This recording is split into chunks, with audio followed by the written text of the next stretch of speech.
My name is Simone Brandt, and I'm 32 years old.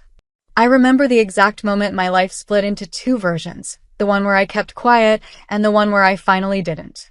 It was December 24th, one day before Christmas, and I was standing in the kitchen of my parents' house in Cincinnati, still in my coat from the drive over, when my father walked in wearing that expression I had learned to dread since childhood. Not anger. Worse than anger. That slow, satisfied smirk that meant he had already decided something and was only now getting around to telling me. He leaned against the counter, crossed his arms, and said it like he was reading from a grocery list. Your brother's friends are spending Christmas here. It's only 25 people. You'll handle the cooking and the setup. That was it. No question. No please. Just a statement delivered with the confidence of a man who had never once been told no by the women in his family.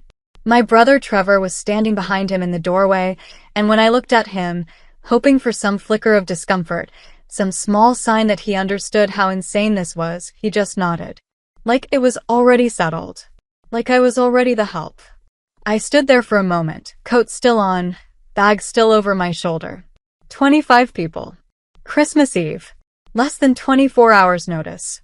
My father had said it's only 25 people, the way someone says it's only a quick favor, it's only one thing, it's only your entire holiday, your rest, your time, your dignity. I had driven 2 hours from Columbus for what I thought was a quiet family Christmas. I had taken days off work. I had bought gifts, wrapped them carefully, packed a bag with the kind of hope you never quite manage to kill no matter how many times this family disappoints you. And they expected me to cook, clean, and bow. What my father didn't know, what neither of them knew, was that 3 weeks earlier, my coworker Jade had mentioned a last-minute deal on flights to Maui. I had laughed it off at the time. I wasn't serious about it. I had looked it up purely out of curiosity, the way you look at things you don't think you'll ever actually do. But something made me screenshot it. Something made me save the airline's number in my phone. And that night, standing in my parents' kitchen with my coat still on and my bag still on my shoulder, looking at my father's smirk and my brother's nod, I felt something shift inside me that I can only describe as a door closing very quietly and very permanently. I smiled. Not a big smile. Just a small, private one that I kept mostly to myself. Okay, I said. Let me just freshen up. I went upstairs to the guest room, sat on the edge of the bed, and opened my phone. The flight was still available.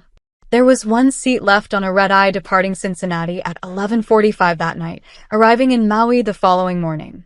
It cost more than I had planned to spend, and I didn't care even a little bit. I booked it in under 4 minutes. Then I texted Jade, who had been to Maui twice and knew exactly which hotel to recommend, and she responded in seconds with a name, a rate, and the words, "You are finally doing something for yourself." I booked the hotel. 4 nights. Ocean view. I sat there for a moment looking at the confirmation emails coming in one after another, and felt something I hadn't felt in a long time. Relief so clean it almost hurt. I came back downstairs with my bag still packed, said I had forgotten something important in Columbus and needed to run back quickly, and that I would return in a couple of hours. My father didn't look up from the television. Trevor was already on his phone. Neither of them questioned it because it never occurred to either of them that I might be lying, that the woman they had spent 32 years taking for granted might be standing in their living room for the very last time that Christmas. I drove to the airport in the kind of calm that only comes after a decision has been fully made. No second guessing, no guilt spiral, no rehearsing apologies in my head. I parked the car, checked my bag, and sat in the terminal eating an overpriced sandwich with a ginger ale, and I want to tell you honestly, it was one of the best meals I have ever had in my life. Not because of the food. Because of what it represented. I was sitting alone in a quiet airport on Christmas Eve, completely unbothered, and the only feeling I had was something close to joy. My phone started ringing around 9 p.m. I let it go to voicemail. Then again at 9:40. Then my mother called, then Trevor called, then a number I didn't recognize called twice, which I assumed was one of Trevor's friends trying to figure out where the food was. I turned my phone to silent, put it in my bag, and watched the departures board until my gate was posted. When they arrived at the house on Christmas morning and found an empty kitchen, I was somewhere over the Pacific Ocean, wrapped in a thin airline blanket, watching the sun come up through a small oval window. And I was told later, by my cousin Reese, who heard it from my aunt, that when Trevor walked into that kitchen and saw nothing, not a single pan on the stove, not a single dish prepared, his face went completely pale. But the real surprise was still to come. I landed in Maui on Christmas morning at 9:47 a.m. local time, and the first thing I felt when I stepped off the plane was warm air, real, heavy island warmth that hits you differently than any other kind. Not the suffocating heat of summer back home, but something gentler, like the weather itself was welcoming me personally. I collected my bag, found my shuttle, and rode to the hotel with my forehead resting against the window watching palm trees pass by one after another, and thinking about absolutely nothing. That was the gift I had given myself without realizing it. Silence inside my own head. For the first time in years, there was no mental list running, no anxiety about what someone needed from me, no low hum of obligation that had been the background noise of my entire adult life. The hotel room was small, but the view was not.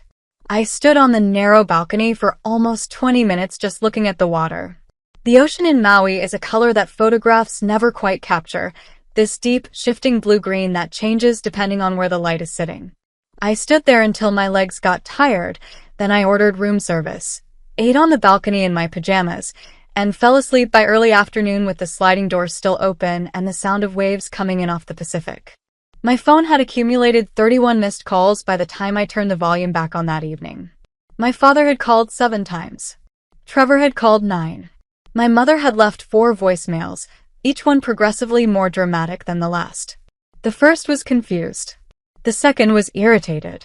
The third was tearful in a way that felt more performed than genuine. The fourth was a combination of all 3 delivered in a single breathless message that ended with, "I don't know what has gotten into you, Simone, but this is not how family behaves." I listened to all 4 of them sitting cross-legged on the hotel bed with a glass of pineapple juice in my hand, and when the last one finished I set the phone down on the nightstand and did not call anyone back. What I did instead was text my cousin Reese, who was the only person in my family I actually trusted. Reese was 28, sharp, and had spent years watching me absorb every unreasonable request this family produced without complaint. I sent her a photo of the view from my balcony and a single sentence, "I'm in Maui. Merry Christmas." She called me back in 40 seconds, laughing so hard she could barely speak. She told me what had happened at the house, how Trevor had called their aunt asking if she could bring food, how my father had ordered expensive catering at the last minute and been furious about the cost, how 3 of Trevor's friends had left early because the atmosphere was tense and uncomfortable, how my mother had cried at the dinner table not because she missed me but because the evening had not gone the way she imagined it. Reese told me all of it and I listened and felt nothing except a quiet, settled sense that I had done exactly the right thing. On the second day, I rented a bicycle and rode along the coastal path until my thighs burned. On the third day, I took a snorkeling tour and floated above a reef for 2 hours watching fish move through coral in colors I didn't have names for. On the fourth day, I did nothing at all except sit on the beach and read a novel I had been meaning to finish for 8 months. I ate when I was hungry, slept when I was tired, and spoke to no one from home. It was the most complete rest I had experienced since before I could remember, and it clarified something for me that I had been circling around for years without ever quite landing on it. I had been trained from childhood to believe that love in this family was transactional, that my value was tied directly to my usefulness, that if I cooked enough, cleaned enough, showed up enough, arranged enough, swallowed enough of my own needs quietly enough, then I would be loved in return. What 4 days alone in Maui showed me was that I had been paying into a system that was never going to pay me back. My father's smirk on Christmas Eve was not a one-time cruelty. It was the summary of 32 years of a dynamic that I had the power to simply stop participating in. When I flew home, I felt different in a way that was hard to explain but immediately visible, apparently, because Jade said the moment she saw me walk into the office after the holidays that something about my face had changed. Less braced, she said. Like I had stopped waiting for something to hit me. My father called one more time in January. I answered. He spoke for several minutes about disappointment and responsibility and what family means.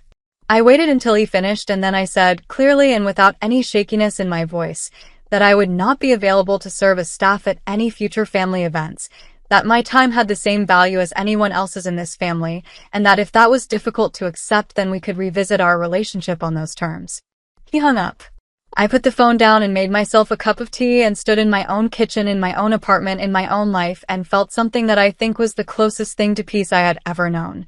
I had smiled on Christmas Eve. They had seen an empty kitchen. And I had finally seen myself clearly for the very first time.